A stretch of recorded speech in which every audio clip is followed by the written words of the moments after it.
मौलवी साहब। मुझे आप बताइए कि आपने इसकी बातें सुन ली हैं, आप इसको मौका दे दें, और अगर कोई ऐसी सूरत हाल हो तो जी, जी जी। तो फिर आप इसको इसके खिलाफ तादीबी कार्रवाई कीजिएगा।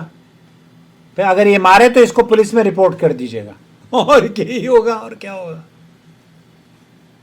मौलवी साहब इसने इंशाल्लाह ताला मैं आपको बोल रहा हूँ, इंशाल्लाह ताला मैं वादा करता हूँ अपने अल्लाह से, अगर मैं झूठ बोलूं अल्लाह आज मेरा जान निकाले, मेरा रूह निकाल दे अल्लाह। अस्तगफिर। अगर मैं झूठ बोल रहा हूँ अल्लाह से, मैं दिल से बोल रहा हूँ, मैं नमाज पढ़ता हूँ। चले अल्लाह। मेरी एक रिक्वेस्ट है आपसे।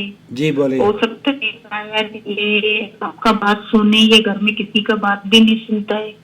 आप इससे रिक्वेस्ट करें, आपको इसको यही बोलो माजबीन को या कल या परसों अपने बाप के पास भेजो, तो तसल्ली होएगा। मैं तो अपने बाप से भी बात करूंगा, मैं आपका कांटेक्ट नंबर भी लूंगा। एक मिनट बात करने नहीं, मेरे से बात करो, मैं आपको बोल रहा हूँ एक मौका कुरान पाक की कसम, एक एक पारे की कसम में, अल्लाह की कसम में, मैं आपको ये भी नहीं बोलूंगा यहाँ से उठो वहां पर जाओ, जिंदगी भर आप बोलो मेरे नजरों के सामने नहीं आ जाओ ना, और खुदा की कसम तुम मेरे घर में रहो, मगर मैं आपको खर्चा दूंगा, आपके सामने जिंदगी में नहीं आऊंगा।